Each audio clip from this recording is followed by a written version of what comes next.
निर्वाण प्रकरण के अंतर्गत हम कृष्णचंद्र और अर्जुन का संवाद श्रवण कर रहे थे।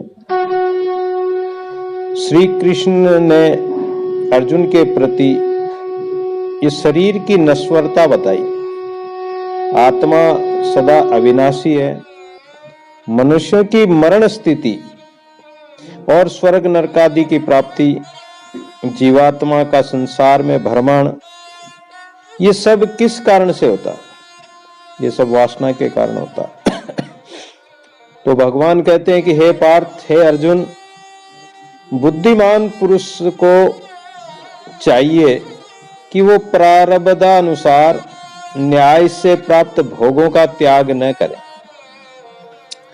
जैसे जिस पुरुष को प्रारब्ध के अनुसार, यानी पिछले जन्मों में जो कर्म किया उसके अनुसार उसको जो पदार्थ मिलते हैं, जो वस्तुएं मिलती है, जो भोग पदार्थ मिलते हैं, उन भोग पदार्थों का सदुपयोग करे, उनको त्याग करने की आवश्यकता नहीं है। और जो भोग प्राप्त नहीं है, जो वस्तु नहीं है, तो उसको पाने की इच्छा भी न करे। जो सहज में मिला उस परमात्मा का समझकर उसको उपयोग करे, और जो नहीं है उसकी चिंता नहीं करे और पाने की इच्छा भी नहीं करे, और न्याय पूर्वक शास्त्र के अनुकूल उसका सदुपयोग करता रहे। प्रत्येक प्राणी मात्र के प्रति समभाव रखे, प्रेम भाव रखे। हे महाबाहु अर्जुन, जन्मादि विकार स्वभाव वाले अनात्म रूप जड़ देह में मैंपन की भावना कभी मत करो। अहंकार मत करो कि मैं हूं या मैं ऐसा हूं।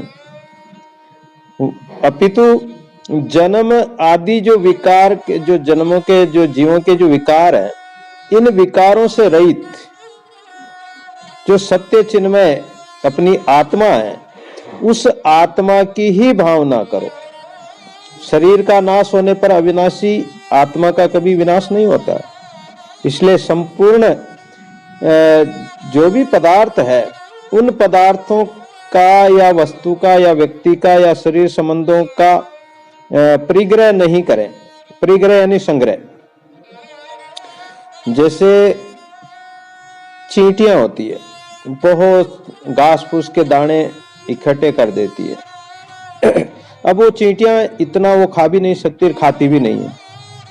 उस चींटियों के इकट्ठे के अन्न को कौन खाता है? दानों को कौन खाता है? चींटी सींचे तीतर खावे और पापी को धन पर ले जावे। ऐसे ही जो पाप कर्म कर करके पैसा, धन, वस्तु इत्यादि इकट्ठा करते रहते हैं, और फिर उसका धन, उसकी जो वस्तुएं कौन चुराता है? या तो चोर चुरा ले जाते हैं, या दुष्ट लोग लूट लेते हैं, या उसकी संतान नष्ट कर देती है। उसके कुछ भी काम नहीं आता। पाप की कमाई उसके कोई भी काम नहीं आई। इसलिए परिग्रह करे ही नहीं। चित्त रहित पुरुष का पतन नहीं होता है। जिसका चित्त परमात्मा में शांत है, संसार में चित्त नहीं लगा हुआ है, तो उसको कोई गिरा नहीं सकता है। वह कर्मों को करता हुआ भी कुछ नहीं करता है, क्योंकि परमात्मा के यथार्थ तात्विक ज्ञान का आश्रय लेने वाले आसक्ति रहित महात्मा के हृदय में सारे कर्म करते हुए भी कहीं कोई उनको अभिमान नहीं होता उन कर्मों का कि मैंने किया। संत महापुरुष सब काम करते हैं, जैसे आश्रम का काम होता है सब करते हैं, लेकिन वो अहंकार नहीं करते कि मैंने किया। वो कहते हैं कि परमात्मा का है, परमात्मा ने किया। हे अर्जुन, ये आत्मा अविनाशी है, आदि अनादि अंत से रहित और अजर है, यानी जन्म मरण से रहित है। इसलिए इस आत्मा का कभी भी, तीनों कालों में कभी भी नाश नहीं होता। ये दुखदाई दुर्बोध तुम जैसे मनुष्य को नहीं होना चाहिए। ये दुख कि मैं मर जाऊंगा, या मैं फला को मार दूंगा, या वो मर जाएंगे, आत्मा कभी नहीं मरती है। इसलिए तुम इस बात की चिंता करो ही मत कि कोई मरेगा या कोई कौन किसको मारेगा।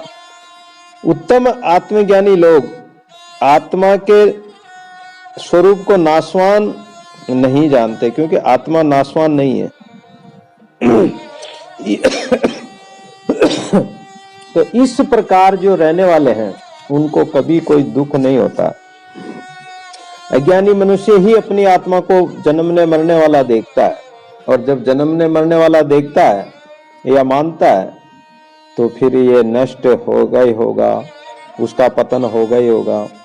तो ये भावनाएं जैसे बंध्या स्त्री के पुत्र के समान मोहजनित भ्रम असत है। कोई बांझ स्त्री है, उसके कोई संतान नहीं है, तो अब जब उसके कोई संतान है ही नहीं और कोई कहते कि नहीं उसके तो संतान है, तो बताओ कहाँ सत्य बात हुई? असत्य बात ही, झूठी बात। ऐसे ही अनात्म पदार्थों को सत्य मानो ही मत, और जो सत्य परमात्मा है उसका कभी अभाव होता ही नहीं है। इस प्रकार दोनों का ही तत्वज्ञानी पुरुषों द्वारा देखते हैं। नाश रहित तो तुम उसको जानो। हे अर्जुन, ये संसार जो नाश रहित है, जो है परमात्मा, इस संसार को बनाने वाला जो परमात्मा वो नाश रहित है, जो जगत को बनाता है, संपूर्ण जगत में व्याप्त है। जगत तो नाशवान है, तो उस अविनाशी परमात्मा का कभी विनाश होता नहीं, कोई विनाश कर भी नहीं सकता, ऐसा कोई समर्थ है भी नहीं जो उनको विनाश कर सके। इस नाश रहित अप्रमेय नित्य स्वरूप जीवात्मा के ये सब शरीर तो नाशवान कहे गए, लेकिन इसमें रहने वाला आत्मा अजर अमर है। इसलिए हे भरतवंशी अर्जुन, तुम केवल युद्ध करो। आत्मा एक है और द्वैत है ही नहीं, अतः आत्मा के सिवा दूसरे जो झूठे पदार्थ है उनकी फिर उत्पत्ति होगी कैसे? सर्वत्र एक आत्मा ही है सब में, उस अविनाशी परमात्मा को ही देखो। अर्जुन ने पूछा कि हे भगवान, तब तो मैं मर गया हूं, इस प्रकार मनुष्यों की मरण स्थिति किस हेतु से प्राप्त होती है? कई लोग ऐसा कहते हैं कि कोई नुकसान हो जाए तो मैं तो मर गया हूं, अरे मैं तो मारा गया हूं, या मैं मर गया हूं, बार बार ऐसा कहते रहते हैं। तो ऐसा क्यों होता है? उस स्थिति में प्रभु लोगों को प्रसिद्ध स्वर्ग और नरक कैसे प्राप्त होते हैं, और मरने के बाद में लोग जो कर्म करके गए उसके अनुसार उसको स्वर्ग नरक प्राप्त होता है, तो ये कैसे होता है? तो भगवान ने कहा कि अर्जुन, पृथ्वी जल तेज वायु आकाश मन बुद्धि इनसे युक्त, क्योंकि ये हमारा शरीर इन्हीं से तो बना, 5 तत्व मन बुद्धि इन्हीं से बना हुआ, तो इनसे युक्त जो हमारा ये शरीर रूप जो है ये अज्ञान का ही स्वरूप है। इसी को जीव कहते हैं, ये ही जीव है, और ये जीव इस देह में स्थित है, और ये वासना के द्वारा रस्सी की तरह खींचा जाता है। जैसे रस्सी के कोई बर्तन बांध दो और उसको खींचो, ऐसे ये जीव आत्मा वासना के द्वारा इधर उधर खींचा जाता है। ये शरीर के अंदर पिंजरे में पक्षी की तरह बैठा रहता है। जब देश और काल से जर्जर हुए शरीर से ये और वासना लेकर निकल जाता है, तब इसी को लोग मरना कहते हैं। वासना के द्वारा ही इसका मरण होता है। जैसे वायु गंध के स्थान से गंध को ग्रहण करके दूर तक ले जाता है, वैसे ये जीवात्मा की इंद्रियां जो है, चाहे श्रोत्र कान, आंखें, त्वचा, रसना, जीभ, नाक, ये इस जीव आत्मा को खींचकर शरीर से दूर ले जाते हैं।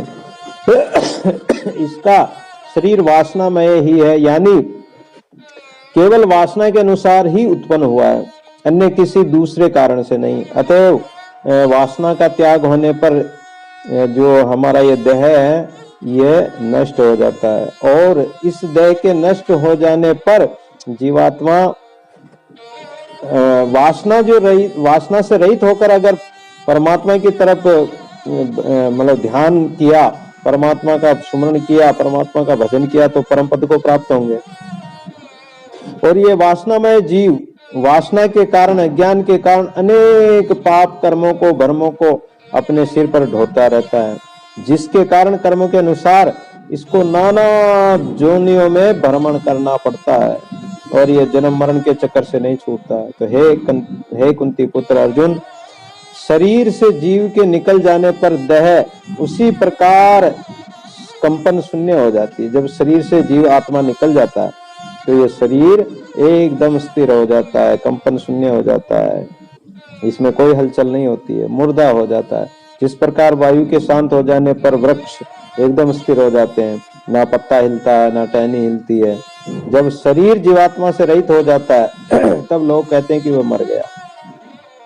अनादि अविद्या से मूढ़ बुद्धि ये जीव अपने कर्म और वासना के अनुसार कभी नरक में जाता तो कभी स्वर्ग में जाता, कभी इसी लोक में वापस जन्म हो जाता है, इसका पुनर्जन्म हो जाता है, लेकिन इसका जन्म मरण छूटता नहीं, ये भ्रमण करता ही रहता है। और इसको भ्रमण करने का तो 84 लाख योनियों से इसको अभ्यास है।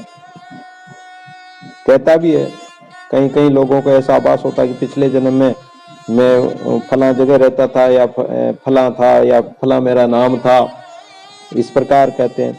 अर्जुन ने पूछा कि हे जगतपति, इस जीव का स्वर्ग नरक मर्त्यलोक आदि में जो भ्रमण होता है उसमें क्या कारण है, ये भी आप मुझसे कहिए। तो भगवान बोले कि अर्जुन, चिरकाल तक अभ्यास से प्रौढ़ हुई स्वप्न तुल्यावस्था जो है वासना के कारण संसार की भूल भुलैया में ये डाल देती है क्योंकि जन्मों जन्मों का इसके संसार का पड़ा हुआ है और इस कारण ये तत्व ज्ञान का तो अभ्यास करता नहीं है और वासना के कारण ये जीव नरकों में जाता है।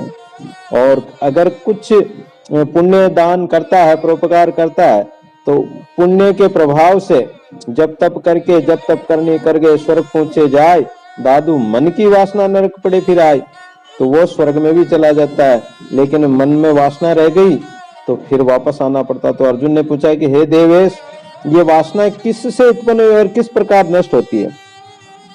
तो भगवान कहने लगे कि हे कौन्ते, अनात्म वस्तुओं में देह में आत्म भावना करना ही अज्ञान है।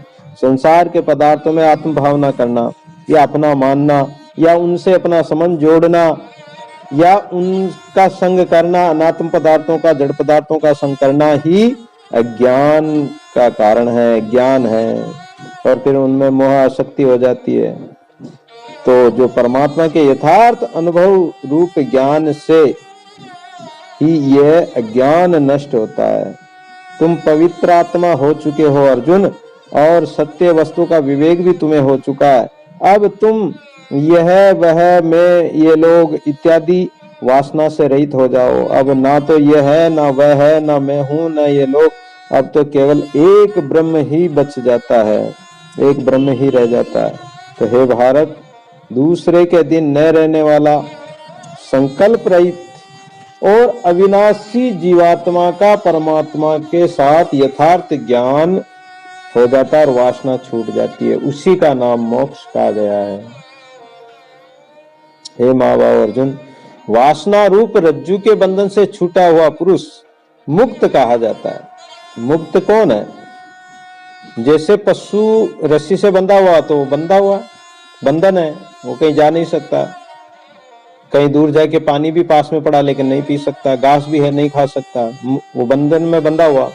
ऐसे ही इस अज्ञान रूपी और मोह रूपी रस्सी से ये सारा संसार भर के प्राणी जो है बंधे हुए हैं, और जो इस भ्रम रूपी रस्सी से जो इसको ज्ञान द्वारा जला देते हैं, ज्ञान अग्नि में जला देते हैं, तो वो पुरुष मुक्त हो जाते हैं। वासना का क्षय हो जाना, इच्छाओं का नाश नष्ट हो जाना ही मुक्ति है।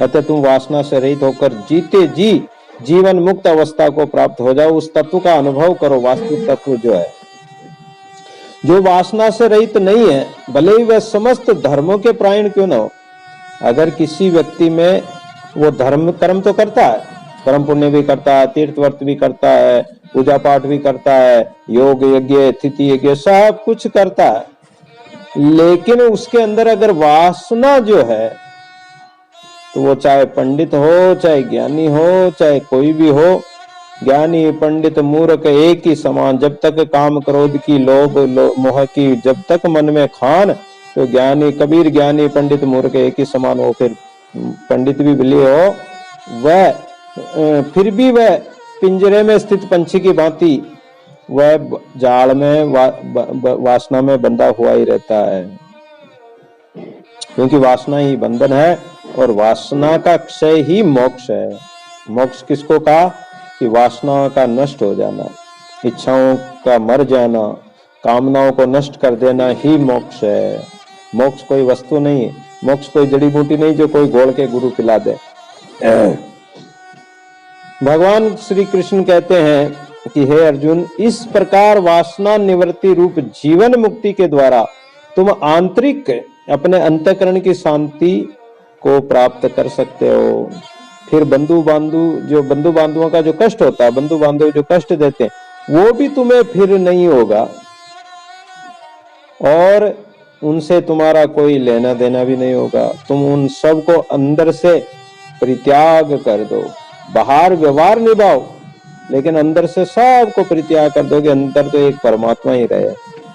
हे निष्पाप अर्जुन, जरा और मरण से रहित आकाश की तरह विशाल चित्त वाले तथा इष्ट एवं अनिष्ट विषयों के संकल्पों से रहित होकर तुम वितराग हो जाओ। किसी में राग करो ही मत, संकल्प विकल्प करो ही मत, अपने चित्त को उनमें लगाओ ही मत। सदा से चला आने वाला स्वधर्म रूप कर्म जो समभाव से किया जाता है वह तो जीवन मुक्तों के लिए स्वाभाविक है और वही जीवन मुक्तता है। ये कर्म मैं छोड़ता हूँ, इस कर्म को मैं अंगीकार करता हूँ, इस प्रकार जो त्याग और ग्रहण का निर्णय है वह एकमात्र अज्ञानियों के मन का स्वरूप है। कोई कहता है कि नहीं मैं तो केवल माला ही फेरूंगा, कोई कहता है कि नहीं मैं तो केवल पाठ ही करूंगा, कोई कहता है मैं तो फला मंदिर में या फला उसमें देवरे में जाऊंगा या फला भेरू भूत प्राणी पशुओं को ध्याऊंगा। ये अज्ञानियों का काम है। ज्ञानी तो एक परमात्मा, अविनाशी परमात्मा का भजन करते हैं। ना कोई देवता, ना कोई मंदिर मस्जिद, ना कोई मूर्ति, ना कोई देवड़ है। सबसे बड़ा देवरा ये शरीर है और इसमें निरंजन देव परमात्मा विराजमान है। इसको छोड़कर और बाहर मांडी से बाहर क्यों सेवा करनी। जिसकी इंद्रियां कछुए के अंगों की भांति इंद्रियों के विषयों से हटकर अंतःकरण में स्थित हो जाती है और कभी भी कोई संकट आए तो कछुआ अपने अंगों को समेट लेता है, ऐसे अपनी इंद्रियों को विषयों से हटाकर अपने परमात्मा में स्थिर करना वही जीवन मुक्त है। हे कमल नयन, वास्तव में ये संसार आकाश से भी बढ़कर वैसे ही शून्य रूप है जैसे स्वप्न में क्षण मात्र में चित्त में होने वाले तीनों लोकों का नाश और उत्पत्ति है। क्योंकि आत्मा, मन और उसका कार्य ये बाह्य और आभ्यंतर संपूर्ण जगत स्वप्न की तरह शून्य है। जो बाहर के दृश्य हैं ये तो नाशवान है, उत्पत्ति होने वाले, नष्ट होने वाले, उत्पन्न होते हैं नष्ट होने वाले, लेकिन जो हमारा जो आत्मा है वो कभी नष्ट होता ही नहीं। ये जगत तो स्वप्न की तरह है, स्वप्न के सब वस्तु व्यक्ति नष्ट हो जाते हैं जागते ही, ऐसे ये ज्ञान होने पर ये संसार भी नष्ट हो जाता है। ये सब चिरकाल का मनोराज्य है, इसलिए अज्ञानी मनुष्यों को इसमें सत्यत्व की भावना होती है, किंतु वह सत्यत्व की प्रतीति तत्व ज्ञान रूप आलोक से नष्ट हो जाती है। ज्ञान का जो आलोक होता है, प्रकाश होता है, तो ये नष्ट हो जाती है। ये जगत की जो भ्रम है ये मिट जाती है। चित्त रूपी चित्तरे के चित्र में अवस्थित त्रिभुवन आदि विचित्र मूर्तियां आधारभूत भीत के न रहने से बाहर आकार रहित यानी मिथ्या ही है। पत्थर में चाहे कितनी मूर्तियां बना ले, कितना कुछ कर ले, या कोई कागज के ऊपर चित्र बना ले, तो वो चित्र क्या वास्तव में है क्या? वो तो केवल चित्र ही तो बना हुआ है, उसमें कोई आकार नहीं, कोई कुछ नहीं। तो इस प्रकार बाहर आकार रहित यानी सब मिथ्या है। हे अर्जुन, वास्तव में न तो उन चित्त कल्पित मूर्तियों का अस्तित्व है, न तुम्हारे शरीर का अस्तित्व है। इसलिए कौन तो किससे मारा जाता है या कौन किसको मारता है, कोई किसी को नहीं मार सकता है। अतः नाश्य नाशक का मोह छोड़कर तुम निर्मल बनकर ब्रह्म रूप परम पद में स्थित हो जाओ। हे अर्जुन, जैसे एकमात्र चित्त में रहने वाला मनोराज्य रूप चित्र आकार वाला प्रतीत होता हुआ भी वास्तव में वो शून्य स्वरूप ही है और असत्य है। चित्र का जो है, फोटो का जो भी उसमें चित्र बना हुआ वो असत्य ही है, वो सत्य नहीं है। वैसे ये जगत भी शून्य रूप है, असत्य है और नष्ट होने वाला है। फिर इसके लिए क्या चिंता करनी? अर्जुन, मन ही क्षण को कल्प कर देता है। हमारे मन में एक क्षण में कल्प बीत जाता है, विरहणी होती है। विरहिणी का पल पल जुग बया कठिन दिवस क्यों जाए। जैसे विरहिणी का पति उनके पास न हो तो उसका एक एक क्षण कल्प के समान बीतता है, ऐसे ही विरही भक्त जो परमात्मा के हैं, परमात्मा का अगर दर्शन नहीं हो तो उनका भी समय ऐसे ही एक क्षण भी कल्प के समान बीत जाता, और कल्प भी एक क्षण के समान निकल जाता, उनको पता ही नहीं पड़ता ये कल्प बीत गया। तो मन ही क्षण को कल्प कर देता है और असत को उत्पन्न कर देता है। ये जो मन के विषय आश्रय है ये तो बहुत ही थोड़ा है। अरे उससे भी बढ़कर तो आश्रय यह है कि वह असत जगत को भी सत्य मान लेता है, सद्रूप कर देता है। इसलिए ये जगत जो है भ्रांति रूप है, आश्रय पैदा करने वाला है, मन से ही उत्पन्न हुआ, क्षण भर के लिए ही अज्ञान के कारण अनेक चित्र विचित्र रूपों को ये मान लेता है, मन मान लेता है, दृश्यों को जाल प्रपंच जाल को सत्य मान लेता है। लेकिन ज्ञानी की दृष्टि में तो ये ऐसा नहीं होता है। ज्ञानी की दृष्टि में तो एक नित्य मुक्त आत्मा में अध्यस्त और एकमात्र कल्पना से उत्पन्न होने के कारण प्रतीति काल अस्थाई ये तुच्छ जगत क्षणिक ही माना जाता है। वो इस जगत को क्षण भंगुर मानते हैं, ये तो क्षण में नष्ट होने वाला है। तथापि इसी क्षणिक जगत के विषय में इसके वास्तविक स्वरूप से अपरिचित अज्ञानी लोगों ने ब्रज सार की तरह दृढ़ कल्पना कर रखी है, अर्थात इस असत जगत को सत्य मान रखा है। अहो यही तो बड़ा आश्चर्य है, ये उज्जवल चित्त आधार के बिना ही उत्पन्न होकर सामने दिखाई दे रहा। ये जगत चित्र की भांति लोगों का मनोरंजन करने वाले हैं, दृष्टि मन आदि को भी लुभाने वाले हैं। और ये नाना प्रकार के प्राणियों से युक्त ये जो जगत है ये बड़ा अद्भुत है, लेकिन वास्तव में देखा जाए तो कुछ भी नहीं है, सब मिथ्या है, शून्य स्वरूप है और नाना प्रकार के विलासों से भी ये सुसज्जित है। इस प्रकार इस जगत का चित्र जिसने भी निर्माण किया, परमात्मा ने जो निर्माण किया, बनाया तो परमात्मा ने, लेकिन इसको सत्य तो ये चित्त ही मानता है कि ये जगत सत्य है, इनकी वस्तुओं को सत्य मानता, जबकि देखा जाए तो ये सब जड़ है।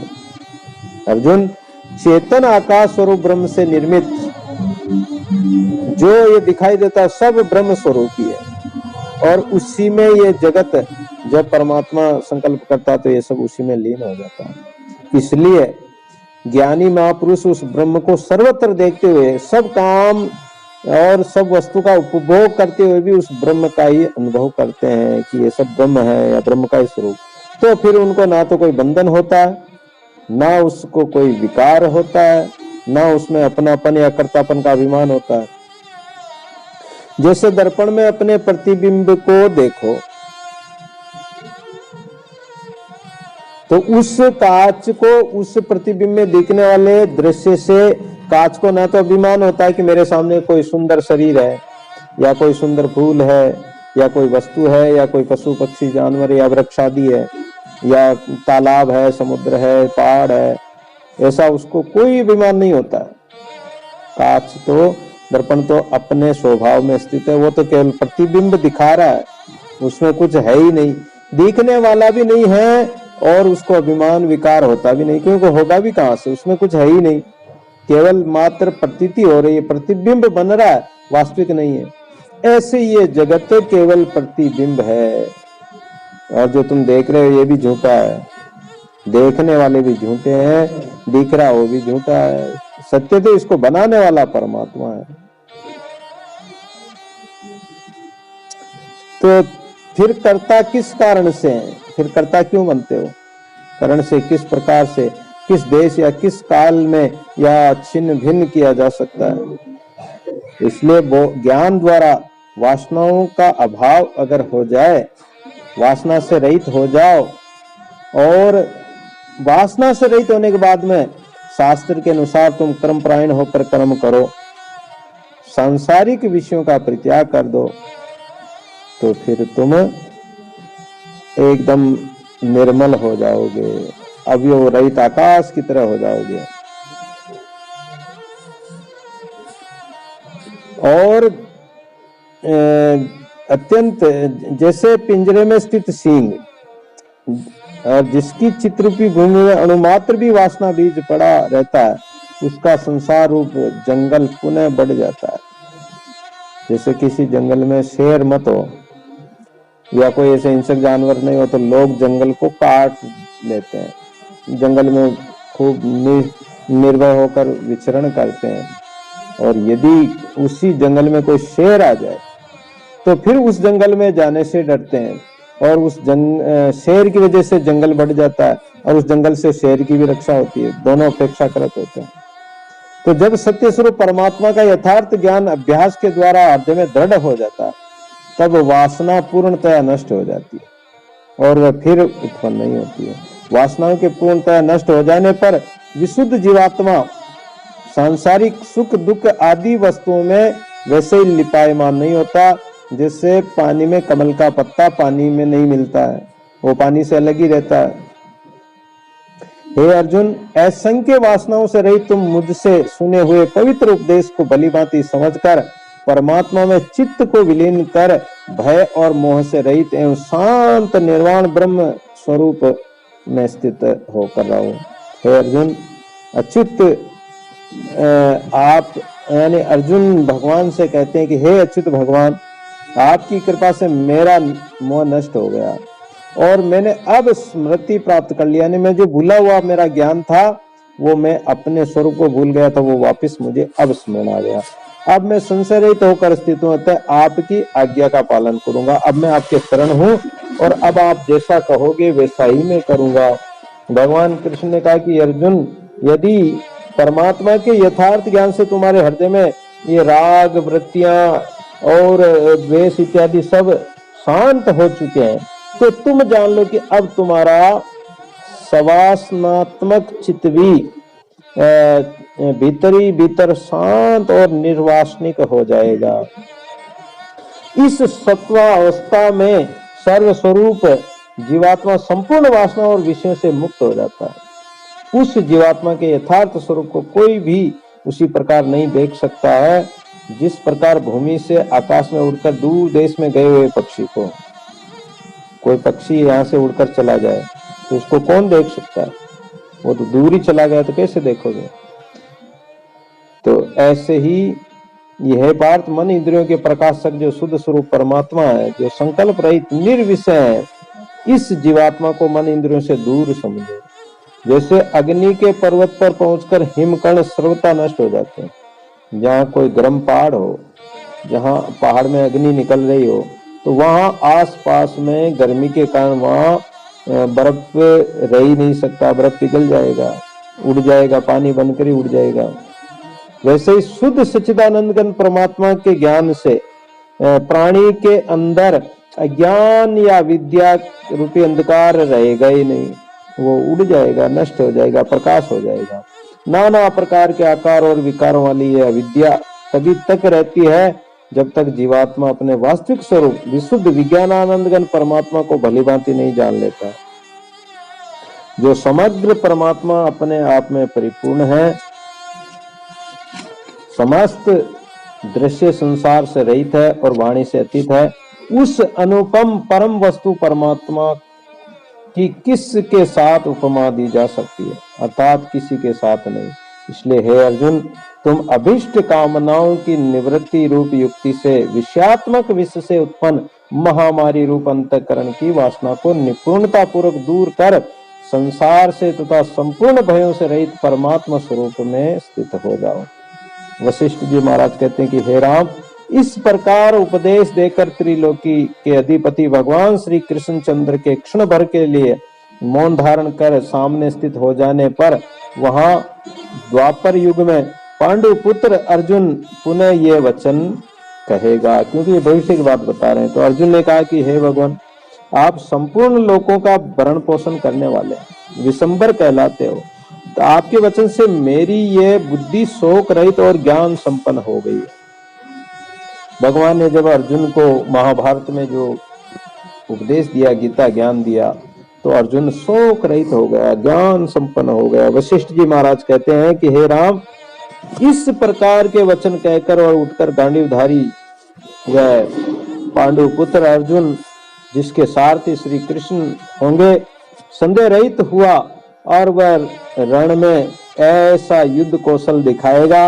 वह अर्जुन पृथ्वी को ऐसी रक्त रंजित कर देगा, यानी प्राणियों के खून की नदियां बहा देगा, जिनमें आहत हुए बड़े बड़े हाथी, घोड़े, सारथी और सैनिक सब उस खून की नदी में बह जाएंगे। किसी का हाथ कट गया, किसी का सिर कट गया, किसी के पेट में छुरा, तलवार, भाला, बर्छी इत्यादि मतलब घोंस देते हैं। इस प्रकार मतलब पूरे सारे व्यक्ति मतलब सेना मारी जाएगी और आकाश को भी ऐसा बना देगा कि सूर्य बाणों के तथा धूलि के समूह से आच्छादित हो जाएगा, बाणों से आकाश भी छा जाएगा। तो ऐसा मतलब वो भयंकर महायुद्ध होगा, लेकिन फिर भी उस अर्जुन को पाप नहीं लगेगा। क्यों नहीं लगेगा? कि उसने परमात्मा का और जानकर परमात्मा के लिए और धर्म के लिए युद्ध किया। उन्होंने अपने इंद्रियों के स्वार्थ के लिए नहीं किया है, वासना से नहीं किया, उसकी कोई वासना नहीं, इच्छा नहीं, कामना नहीं, परमात्मा की इच्छा से हुआ सब। तो परमात्मा की नित्य सत्ता है, जगत तो असत है। वशिष्ठ जी महाराज कहते हैं कि हे रघुनंदन, जिससे ये संपूर्ण जगत उत्पन्न होता है, जिसमें संपूर्ण जगत स्थित रहता है, जो संपूर्ण जगत स्वरूप है और जो सब और विद्यमान है और सर्वमय है, उसी को नित्य परमात्मा जानो। सारे जगत में रहता है, सब में रहता है, कण कण में, प्राणी मात्र में। वह परमात्मा अज्ञानी प्राणियों के लिए दूर होता हुआ भी वो श्रद्धालु के लिए तो समीप ही है। कहते हैं ना कि ईमानदार के तो पास और बेईमान से वो दूर है। परमात्मा जो ईमानदार है, व्यक्ति श्रद्धालु है, भाव रखते हैं, तो उनके लिए तो परमात्मा घट भीतर ही है, समीप, नजदीक से नजदीक, नेड़ा ही है। जहां पुकारे, जहां देखे, वहीं परमात्मा। लेकिन जो अज्ञानी अश्रद्धालु प्राणी है, उसके लिए तो परमात्मा दूर है। अब वो दूर मान रखा, परमात्मा तो दूर नहीं है, लेकिन उन्होंने दूर मान रखा तो उसके लिए तो दूर ही है। वह सर्वव्यापी होने से सब में स्थित है। वह ज्ञानी में भी है तो ज्ञानी में भी है। एवं वास्तव में ज्ञान और ज्ञेय से रहित सच्चिदानंद परम पद स्वरूप है। वही परम पद सबकी पराकाष्ठा है। वही संपूर्ण दृष्टियों में सर्वोत्तम दृष्टि है। जो उस परमात्मा को देखे, वही सारी महिमाओं का सर्वोत्तम महिमा वो परमात्मा है। और सब संत महापुरुषों का, गुरुओं का भी गुरु वही सबकी आत्मा स्वरूप विज्ञानानंद घन शून्य स्वरूप पर ब्रह्म, वही परम कल्याण और शांत मंगलमय है। वही परम विद्या है, वही परम स्थिति है।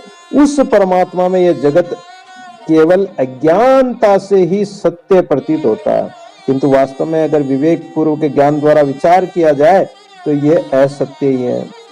आदि और अंत से रहित आकाश के समान व्यापक मैं ही परब्रह्म परमात्मा हूं। कौन कह रहे हैं? वशिष्ठ जी महाराज कह रहे हैं कि न तो मुझसे कोई अलग है, न परमात्मा से कोई अलग है। मुझसे अतिरिक्त ये संसार कुछ भी नहीं है। परमात्मा सबको यही जनाना चाहता है, यही अनुभव कराना चाहता है कि मैं जो हूं वही तुम हो, तुम अलग नहीं हो। ऐसा निश्चय करने पर फिर ब्रह्म स्वरूप में ही स्थित हो जाओगे। और परमात्मा का वार पार भी नहीं है।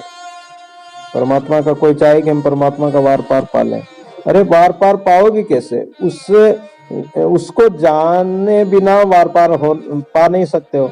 और उसको जानोगे तो जान सो जान ही और सोई हो ही जाए। जो वो परमात्मा जिसको जनाना चाहता है, जो जान जाता है, तो वो उसी का स्वरूप हो जाता है। तो फिर कैसे जानेगा? नदी समुद्र में मिल जाती, बूंद समुद्र में मिल जाती, समुद्र बन जाती, तो समुद्र का था कैसे पाएगी? वो अलग रही नहीं तो उसका था कैसे होगा? जो पुरुष इस प्रकार के निश्चय से युक्त रहता है, वह बाहर से लोक शास्त्र की मर्यादा का अनुसरण कार्य करने पर भी वास्तव में वो उत्पत्ति और विनाश से रहित है। जिसका मन सम से भी सम ब्रह्म में लीन रहता है, फिर न तो कभी अंकुरित होता है, ना उत्पन्न होता है, ना उसका अंत होता है।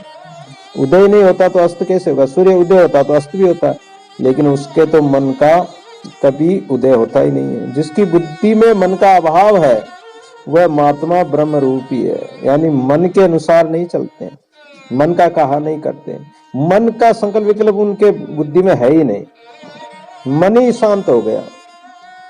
एकमात्र ब्रह्म भावना से अद्वितीय परम पद रूप आरूढ़ हुआ वह महात्मा व्यवहार करता हुआ भी क्षोभ को प्राप्त नहीं होता है। क्षोभ कहते हैं दुख को प्राप्त नहीं होता है।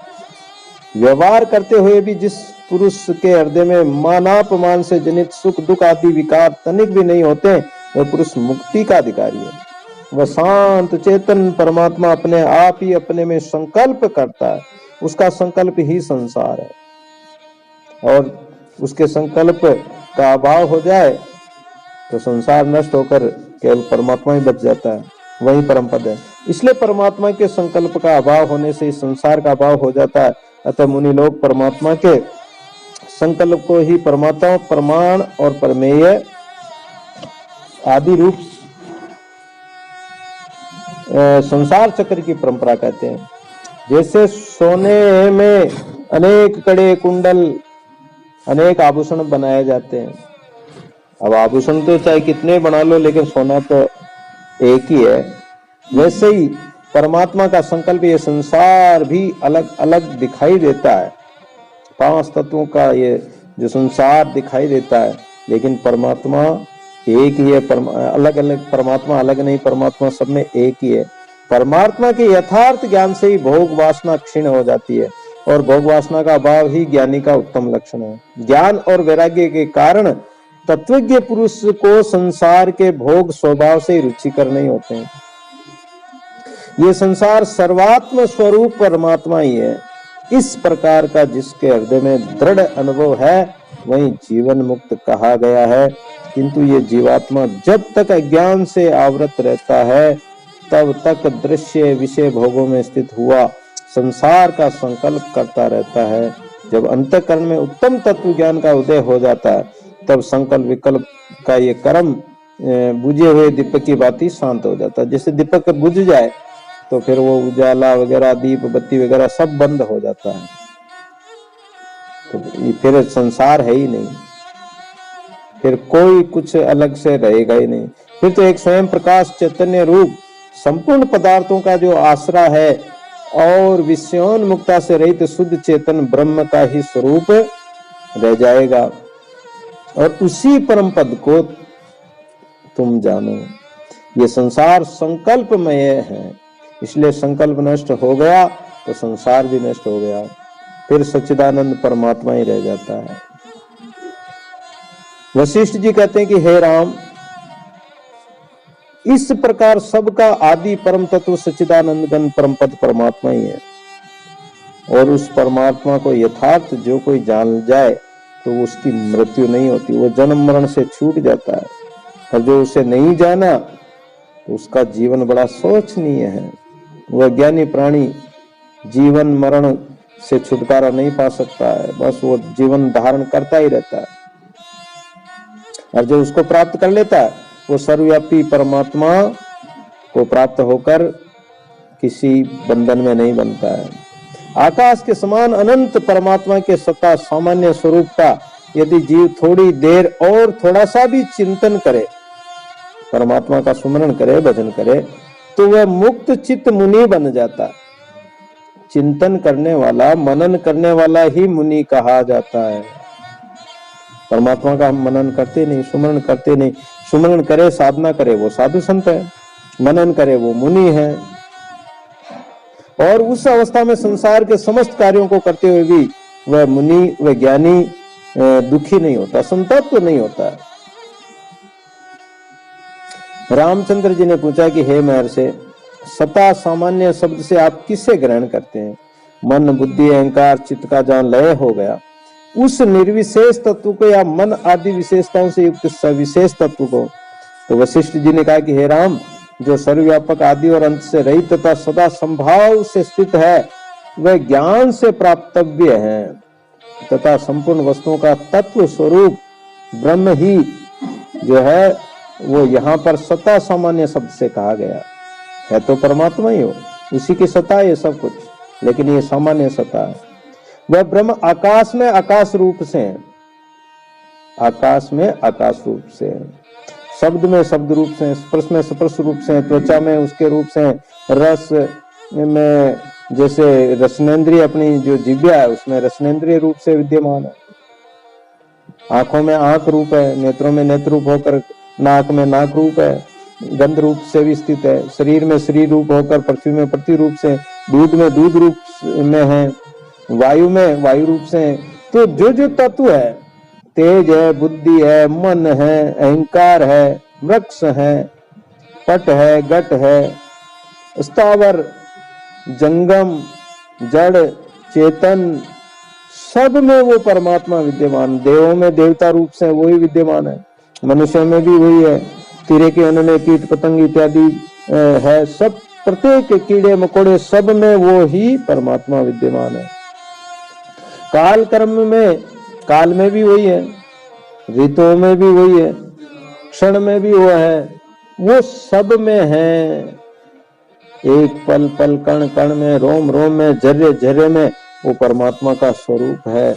उस परमात्मा से अलग कुछ भी नहीं है।